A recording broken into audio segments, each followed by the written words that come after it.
TGIF from the KUOW newsroom. This is Seattle Now. I'm your host, Paige Browning, with a roundup of today's top stories. It's Friday, July 17th. Weeks from any election, elections are exactly what's top of mind on this warm summer day.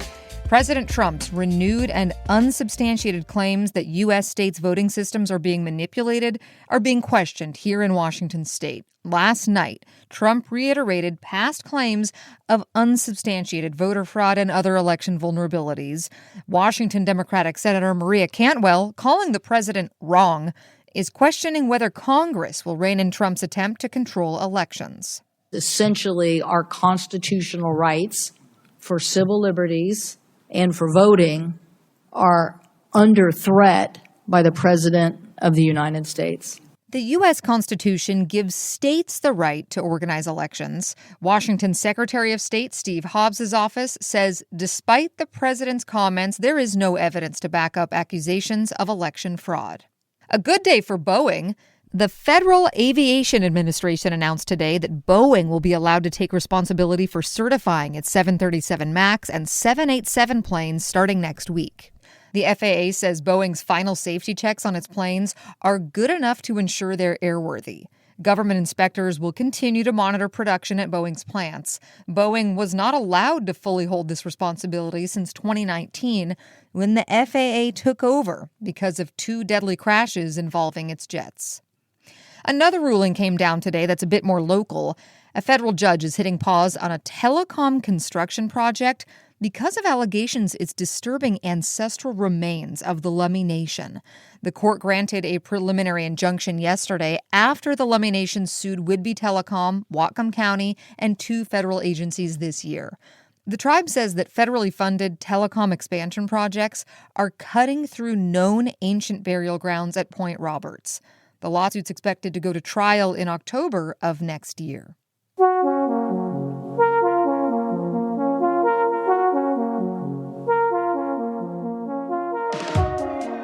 Today at City Hall, we can see your dirty side. We can see your dirty side. That's the sound of protesters shouting down the chief sustainability officer of Microsoft, Melanie Nakagawa. She was answering questions at Pacific Northwest Climate Week. Protesters criticized the company's rising greenhouse gas emissions and a new deal with Chevron for natural gas for a Texas data center.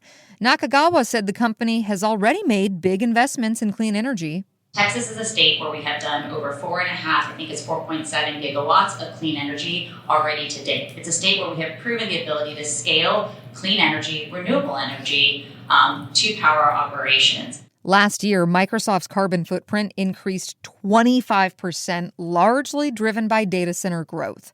Nakagawa says most of the carbon impact comes from the company's suppliers. We're going into a hot weekend with numerous wildfires already burning, sparked by thunderstorms this week. The largest new fire, the Kaiser Canyon Fire in Okanogan County near Nispelem, has grown to about 2,200 acres and prompted Level 3 Go Now evacuations. In Franklin County, 4 fires have burned a combined 6,000 acres near Colotis. And near Snoqualmie Pass, a separate 25-acre wildfire is burning in steep and remote terrain. As state wildland officials like to remind people, don't set the state on fire this weekend. To immigration news. Representative Pramila Jayapal and dozens of community advocates and clergy held a news conference in downtown Seattle today, calling for an independent investigation into the deaths of 2 immigrant men in recent weeks. Esme Jimenez has more. Jayapal, along with 200 members of Congress, submitted a letter to the Secretary of the Department of Homeland Security. There have been at least 11 deadly killings of people in ICE-involved activities, from Renee Good, Alex Preddy, Miramar Martinez, to Lorenzo Salgado Araujo and Johann Sebastian Guerrero. And zero accountability for any of those. Jayapal requested the agency not interfere with witnesses who are not U.S. citizens, and they called for immigration officers to use body cameras. The representative also introduced new legislation that would prevent Immigration and Customs Enforcement from detaining parents and caregivers unless officials can prove they pose a real risk to public safety. Esme Jimenez, KUOW News.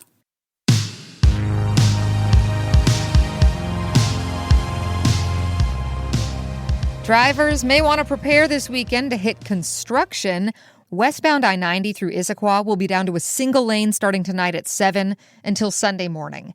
In Seattle, traffic will be halted at the Montlake Boulevard lid over Highway 520 from 10 o'clock tonight through 6 a.m. Monday. And traffic in both directions on I-5 near Lake Samish will be reduced to a single lane for the next week. If you're still looking to get up to something this weekend, here's a few of the bigger events happening. In Seattle, a national championship soccer match goes down in Inner Bay when Salmon Bay FC plays Vermont Green. Salmon Bay, based in Ballard, advanced to the national finals after beating Minnesota in the semis. That match is at 5 p.m. Saturday. Across town, it's the 2026 Indian Days Powwow. That's going on at Daybreak Star Indian Cultural Center. And the Seattle Arab Festival is also going on with weekend events at Seattle Center. It's Porch Fest in Tacoma, where bands will play on more than 100 home and business porches this weekend. It's the annual Strawberry Festival on Vashon Island.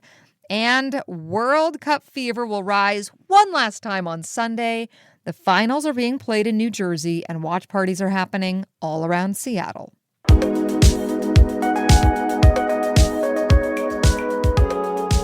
Now our feature story today.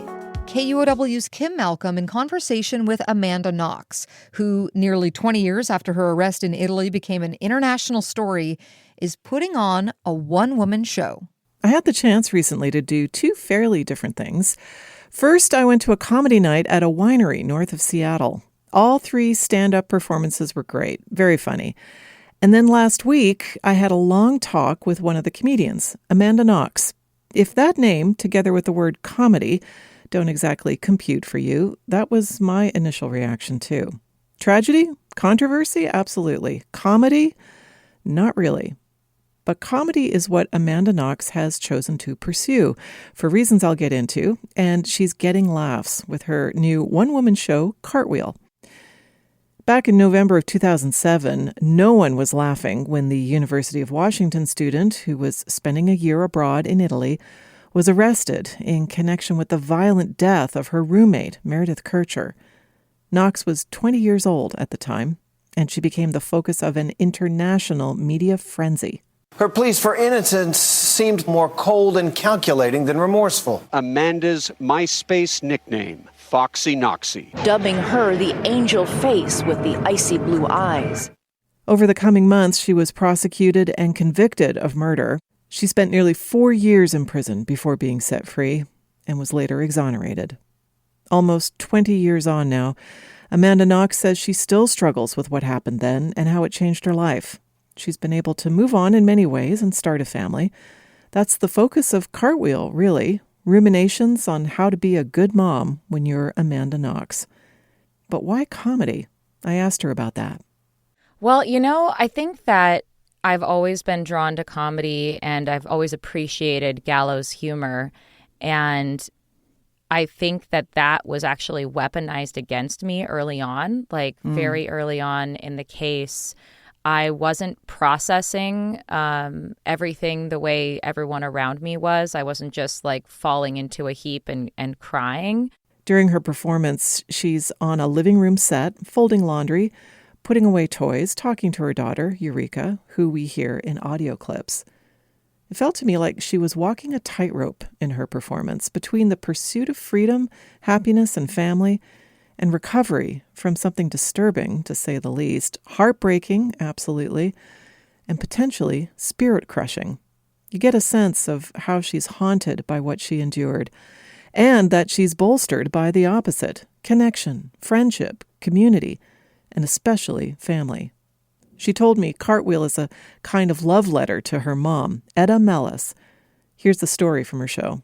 I love my mom. She was my hero. And when I was around 6 or 7, I remember telling her, "Mom, I want to be a mom just like you." You know what she did? She made me sign a contract in green crayon. I, Amanda, promise not to have children until I'm at least 30. It was the first time that I had been tricked into signing a legally binding document that I didn't fairly comprehend.